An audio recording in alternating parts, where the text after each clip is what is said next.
Okay, trying to answer the questions on page 61 of the notebook packet. How did the physical properties of the two carboxylic acids compare, shown below?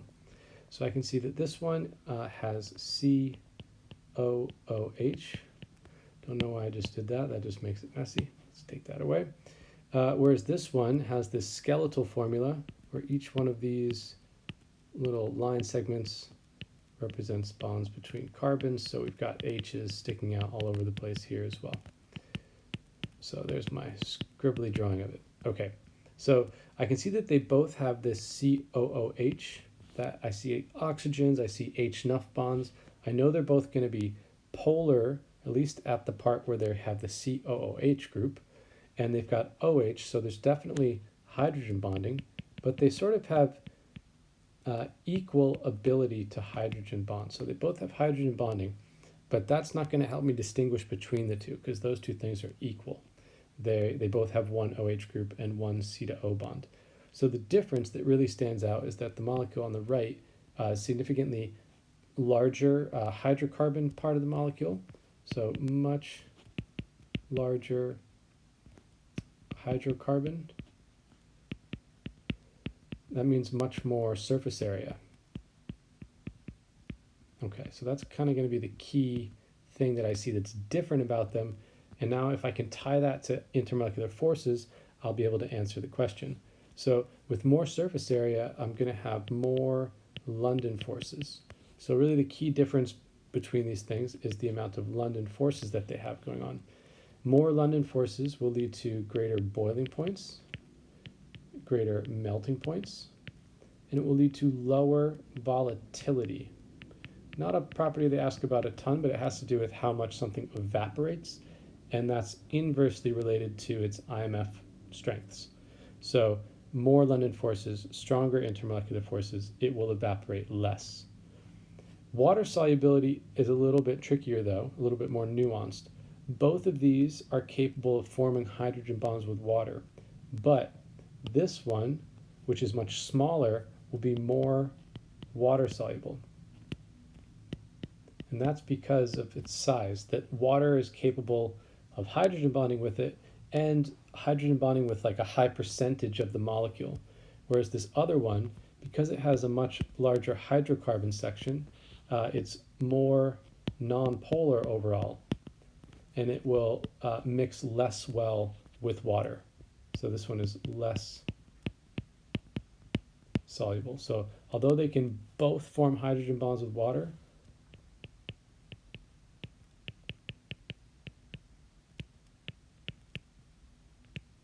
this one on the left is much smaller, so water is able to surround it better and more fully mix with it, whereas the one on the right can't do that. That's probably the hardest property to try to properly explain. Ranking the following molecules for their boiling points. Again, let's look through really quickly, try to identify if they have different different types of IMFs. That's the key thing. So C and H, immediately I know it's only London forces. OH, H-nuff, I can see this one's going to have hydrogen bonding. The one in the middle is kind of is meant to be tricky. When you draw it out, you get CH3, and then it's bonded to C with an H, and that means this must be double bonded to an O. So it doesn't actually have H-nuff. It is polar, and that means it's going to have dipole-dipole forces. So we've identified the strongest type of IMF, and now I need to rank them. If I was writing it out on a test in words, I would talk about how hydrogen bonding is the strongest, which is stronger than dipole-dipole forces, which is stronger than London forces.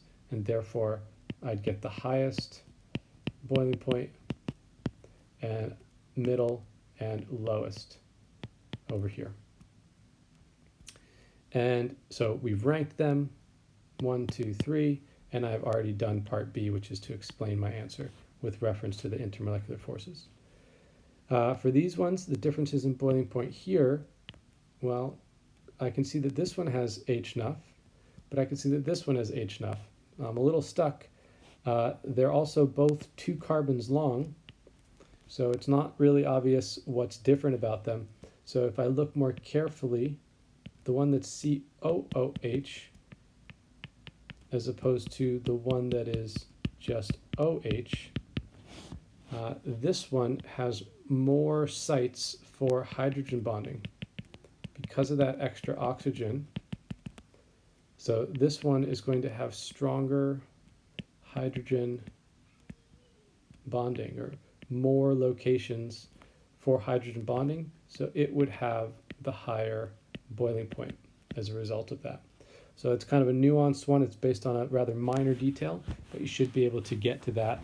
Just start off by simply trying to identify the IMFs. If they're both the same, I would then look to, is one bigger than the other, to talk about London forces. If that's kind of the same, now you've got to look at little details and what can you find that's different about them. That extra oxygen provides additional locations for hydrogen bonds. Draw the hydrogen bonding occurring between two molecules of CH3 and H2. So here's CH3 bonded to NH2. So it says occurring between them. Well, if I draw another one, these are the N to H's, and here's the lone pair on the N. So I just need to draw another one of the molecules. I'll draw the N over here this time.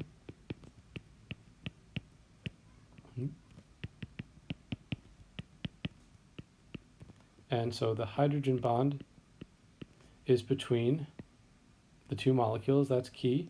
And I'll label it to make sure that IB Examiner can see it really clearly, that it's between the molecules, and it's between the NH of one molecule and the lone pair on the N on the next molecule.